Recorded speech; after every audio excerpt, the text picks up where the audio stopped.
सर्वच लहान मोठे श्रोते सर्वांना माझा नमस्कार.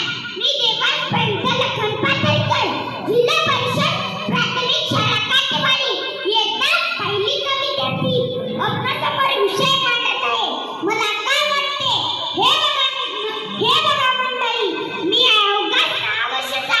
तसं तुम्हा मोठ्या माणसांना काय काय वाटत असतं तसं मला मुलांनाही बरंच काही वाटत असतं. त्यापैकी मला काय वाटते यातला महत्त्वाचा विषय आहे शेतकरी हा जगाचा खरा पोशिंदा. आणि या शेतकरी राजाविषयी मला काय वाटते हे मी आपल्याला सांगणार आहे. माझा बाप शेतकरी, त्या जगाचा पोशिंदा. मातीतून नको फुटला आणि पीक मोठं झालं तर त्याला डोळ्यात पीक म्हणतात. आणि ज्याला 2 वेळचं अन्नही मिळत नाही त्या माझ्या माबाप शेतकऱ्याला उभ्या जगाचा पोशिंदा म्हणतात. मित्रांनो, याविषयी विचार करताना मला आठवतात ते संत तुकाराम महाराज यांनी 16 शतकात स्वतःकडे घाण असणाऱ्या शेतकऱ्यांचे सातबारे इंद्रायणीत बुडवून सर्व शेतकऱ्यांना कडून केले.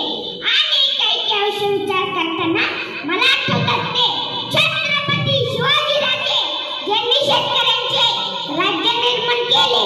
मध्यंतरीच्या काळात विदर्भ, मराठवाडा आणि खानदेशातील सर्वाधिक शेतकऱ्यांनी आत्महत्या केल्या. केव्हा वाटत नाही विषाचा घोट, पण काय करा मग सरकार.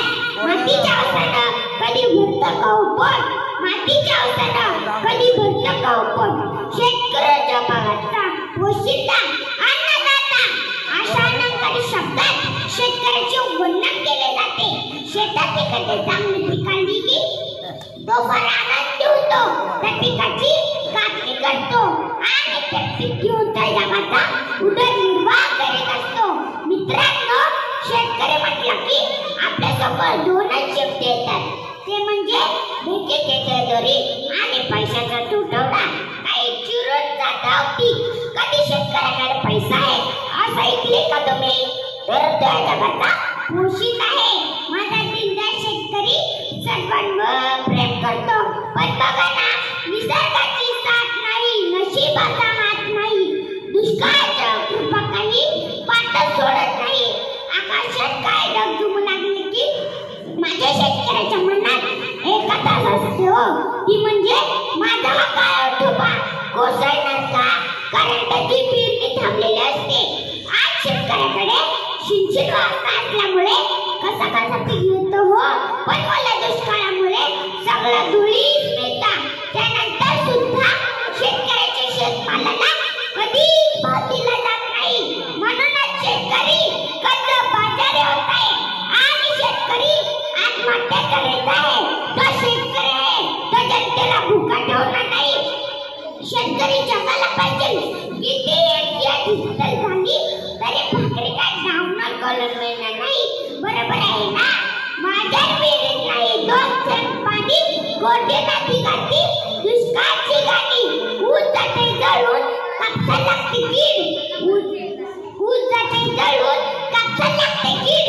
त्याती दिलेल्या पिकात रानात डुकरांची बीड. दिवसरात्र राबून कमी ना मला फायदा. मी मरेपर्यंत तुपा काढते का तुमचा कायदा. कुरकुटा तू आधी अंगावर आव. कोण कुठून आले आता ठरव भाव. सर म्हणतो सांगते, देव म्हणतो बांधते. मी म्हणतो देवा, दारिद्र्यात अडकलेल्या देशातील माझे शेतकऱ्याला मदतीचा हात दे, मदतीचा हात दे. जय जवान, जय किसान, भारत माता की जय. वंदे मातरम. धन्यवाद.